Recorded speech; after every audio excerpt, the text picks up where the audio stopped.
Assalamualaikum warahmatullahi wabarakatuh. Perkenalkan, nama saya Ismail Malasari. Nah, di sini saya akan menyampaikan materi tentang optimalisasi dalam pemberantasan korupsi.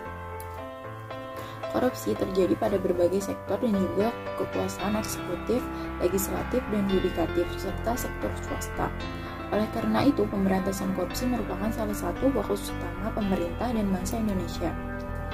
Pada masa reformasi, selain kepolisian dan kejaksaan, sejumlah instansi pelaksana dan pendukung pemberantasan korupsi juga dibentuk, antara lain Komisi Pemberantasan Korupsi, Pusat Pelaporan dan Analisis Transaksi Keuangan, Lembaga Perlindungan Saksi dan Korban, dan Pengadilan Khusus Tindak Pidana Korupsi.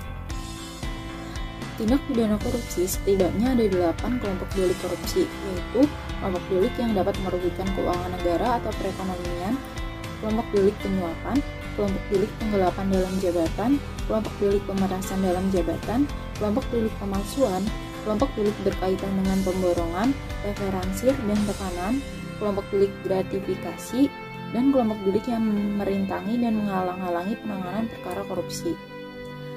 Ruang lingkup korupsi yaitu penyuapan pejabat publik nasional, penyuapan terhadap pejabat publik asing dan pejabat organisasi internasional publik, penggelapan, penyelewengan atau pengalihan kekayaan lain oleh seorang pejabat publik, memperdagangkan pengaruh, penyalahgunaan jabatan atau wewenang, memperkaya diri secara tidak sah, penyuapan pada sektor privat, dan penggelapan kekayaan di sektor privat.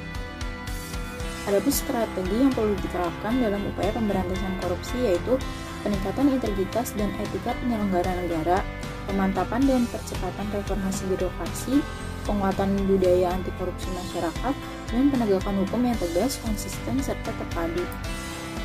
Yang pertama yaitu peningkatan integritas dan etika penyelenggara negara dalam rangka mewujudkan aparatur negara yang profesional dan berintegritas. Aparatur negara yang berintegritas dan beretika merupakan salah satu syarat bagi terwujudnya tata kelola pemerintah yang baik, bersih, dan bebas KKN. Yang kedua yaitu pemantapan dan percepatan reformasi birokrasi dalam rangka mewujudkan tata kelola pemerintahan yang baik, bersih, dan bebas KKN.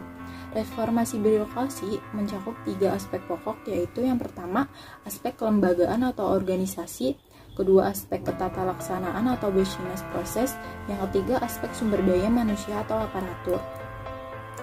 Lalu, yang ketiga pembangunan budaya anti korupsi masyarakat dalam rangka membangun sikap dan mental masyarakat yang anti korupsi. Sikap dan mental masyarakat terhadap praktik KKN dalam penyelenggaraan negara juga sangat menentukan upaya mewujudkan tata kelola pemerintah yang baik, bersih, dan bebas KKN. Upaya meluruskan tata nilai di masyarakat tersebut dapat dilakukan melalui penyeluruhan hukum, pendidikan anti korupsi yang sudah dimulai sejak dini di bangku sekolah, pembentukan komunitas masyarakat anti korupsi, keteladanan dan kampanye anti korupsi. Nah, yang keempat yaitu penegakan hukum yang tegas, konsisten, dan terpadu dalam rangka mewujudkan keadilan, kepastian hukum, dan kemanfaatan. Fungsi-fungsinya yaitu kepastian hukum untuk meminimalisir risiko berusaha yang tidak dapat diprediksi, yang dapat menurunkan iklim investasi.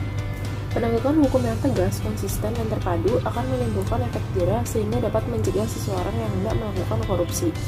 Tumbuhnya kepercayaan masyarakat terhadap upaya penegakan hukum dan aparatur penegak hukum.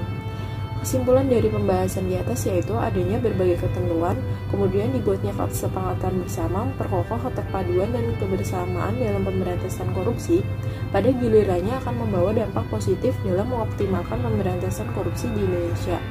Langkah yang diambil melalui pengenaan sanksi yang terberat bagi pelaku korupsi, baik sanksi pidana, denda, uang pengganti, pembuktian terbalik dikumulasikan dengan tindak pidana pencucian uang atau TPPU, dibarengi dengan pemberian sanksi sosial.